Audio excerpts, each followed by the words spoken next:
Hello friends, मैं हूं doctor Shah Adnan और आप सभी का स्वागत है मेरे यूट्यूब चैनल पर।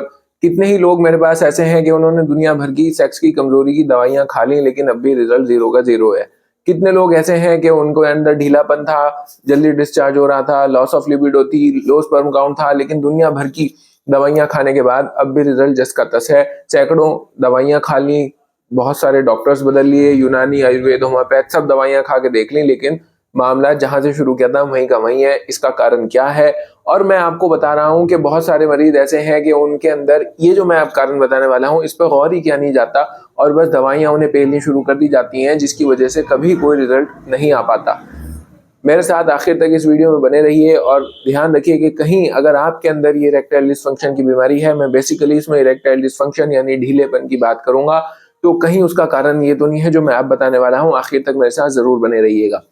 दोस्तों, वीडियो शुरू करने से पहले मैं आपको ये भी कहना चाहता हूं कि अगर आपको या आपके परिवार में किसी को भी इस तरह की कोई भी सेक्सुअल या नॉन सेक्सुअल बीमारी है, दिक्कत है और इलाज करवाने के बावजूद आराम नहीं आ पा रहा और आप यूनानीपैथी से अगर उसका इलाज करना चाहते हैं, तो वीडियो में नीचे दिए गए व्हाट्सएप नंबर पर आप व्हाट्सएप मैसेज के जरिए से मेरा अपॉइंटमेंट बुक कर सकते हैं और मुझसे बात कर सकते हैं और हमारी दवाइयां भी मंगा सकते हैं, जिनकी delivery all over India free है। तो चलिए दोस्तों, शुरू करते हैं। देखिए दोस्तों, जो मैंने कई बार रिपीट करा, जो दरअसल हमारे अंदर सेक्सुअल एनर्जी है, जो सेक्स की ताकत है, वो कोई एक ऑर्गन की ताकत नहीं होती पुरुषों के अंदर। जब बॉडी अपने पूरे सिस्टम के साथ अच्छा परफॉर्म करेगी तब हम सेक्सुअली अच्छा परफॉर्म कर पाएंगे। ऐसा नहीं है कि किसी का आदमी का ब्रेन वीक है या हार्ट वीक है, लंग्स वीक है, किडनी वीक है या लिवर वीक है और वो सेक्सुअली बहुत स्ट्रांग हो जाए, ऐसा मुमकिन नहीं है। जब सारे सिस्टम, सारे ऑर्गन्स, जो वाइटल ऑर्गन्स है, सारे अपना पीक पे होंगे, बहुत अच्छा काम करेंगे, तभी उसके बाद फिर हमारी सेक्स वाली जो ताकत है, सेक्स वाली जो कुव्वत है, वो भी पीक पे जाएगी और वो भी बहुत अच्छा काम करेगी। ज्यादातर होता यह है कि कोई आदमी बीमार हुआ सेक्सुअली और वो किसी डॉक्टर या हकीम के पास गया या वैद्य के पास गया और उसने बस देखा कि अच्छा ढीलापन रहता है, अच्छा टाइमिंग नहीं लग रही, और जो वही हजारों सालों से दवाइयां चलती हुई आ रही, उसने वही लिख दी और उसको उसके बारे में कुछ और ज्यादा नहीं पता था। वो कॉज ढूंढने की कभी कोशिश करता भी नहीं। अब यही वजह है कि जो असल कॉज था उसका कभी इलाज ही नहीं हो पाया और वो जो दवाइयां खाई जा रही थी, जितने दिन वो दवाइयां खाई गई तो इतना आराम रहा, और फिर जब वो दवाइयां खानी बंद हो गई, फिर वहीं के वहीं मामला जिसका तस रह गया।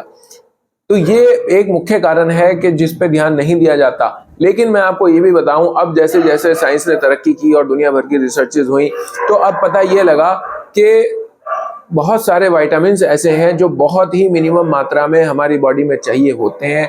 उनकी मात्रा बहुत कम होती है, लेकिन अगर उनकी कमी हो जाए तो वो बहुत सारे मसाइल पैदा कर देते हैं, बहुत सारी परेशानी और दिक्कतें पैदा कर देते हैं और वो सेक्सुअली दिक्कत भी पैदा कर देते हैं।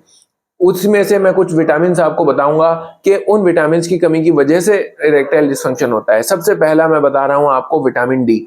ज्यादातर लोगों से पूछ लीजिए, आम आवाम में एक चर्चा यह है कि विटामिन डी यानी हड्डियों की कमजोरी वगैरह दूर होती है, लेकिन नहीं दोस्तों, अगर विटामिन डी की कमी हो जाए तो ये हमारे जो इरेक्शन है उस पर भी फर्क डालने लगती है। एक रिसर्च हुई यूएसए के अंदर जिसमें 92 मेल्स लिए गए, उसमें से देखा गया कि किन लोगों का विटामिन डी कम है और किन लोगों का विटामिन डी नॉर्मल है।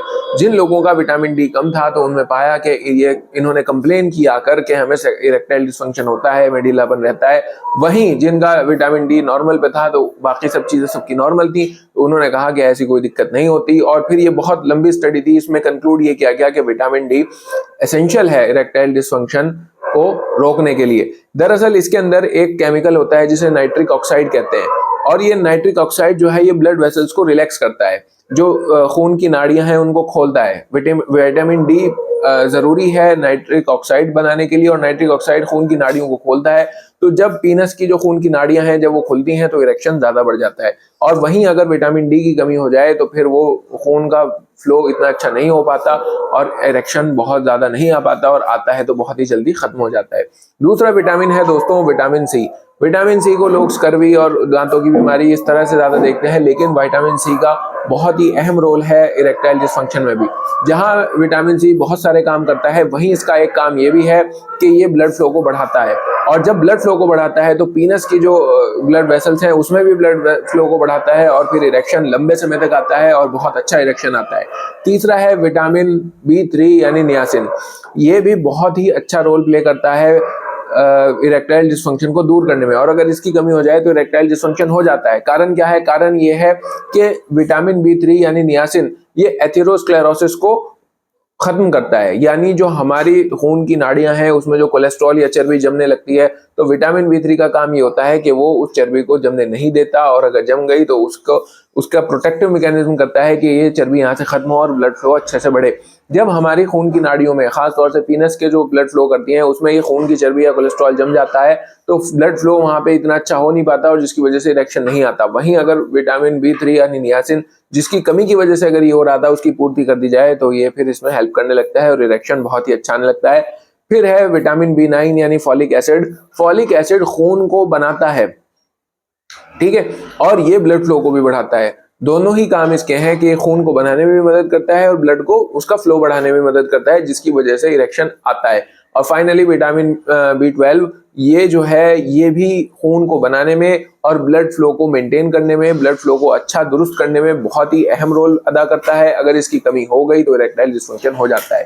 तो कहने का लबोलुबाब ये है इस वीडियो में आखिर में कि इन विटामिन पर ध्यान ही नहीं जाता। कई बार ऐसा है अगर विटामिन C कम हो रहा है बॉडी के अंदर, विटामिन C नहीं है, या विटामिन D की कमी है, छोड़ दीजिए सारे, विटामिन D पे तो बाकायदा रिसर्चेस की गई। विटामिन D की अगर कमी चल रही है और फिर कितने ही लबूब कबीर खिला लो और कितने ही फिर उसको माजून सालब खिला लो, जब तक विटामिन D की कमी पूरी नहीं की जाएगी तब तक इरेक्शंस नहीं अच्छे आने के। करना क्या था, बस एक विटामिन D की गोली खिलानी थी, और कर क्या रहे कि उसे हजारों रुपए की दवाइयां मरीज को खिला दी या मरीज ने खा ली और मामला जिसका तस फिर वहीं के वहीं है, क्योंकि विटामिन D की कमी पूरी नहीं हुई। इसीलिए मैं ये कहता हूं हमेशा एक अच्छे क्वालिफाइड डॉक्टर के मशवरे से, उससे सलाह लेकर ही कोई दवा शुरू या बंद करें, क्योंकि वो आपके कॉज पे जाएगा, वो ढूंढने की कोशिश करेगा कि क्यों इन्हें ये दिक्कत है, और जब ये ढूंढ लिया गया और पता लग गया तो फिर इलाज आसान और इफेक्टिव दोनों हो जाता है। बाकी दोस्तों, मुझे उम्मीद है ये वीडियो आपके काम की रही होगी, और आप इस बारे में क्या सोचते हैं मुझे कमेंट करके जरूर बताइएगा। और अगर आप चाहते हैं मैं किसी खास टॉपिक पे वीडियो बनाऊं तो वो भी मुझे बताइएगा। अपना बहुत ख्याल रखिएगा दोस्तों, मिलते हैं नेक्स्ट वीडियो में, तब तक के लिए बाय।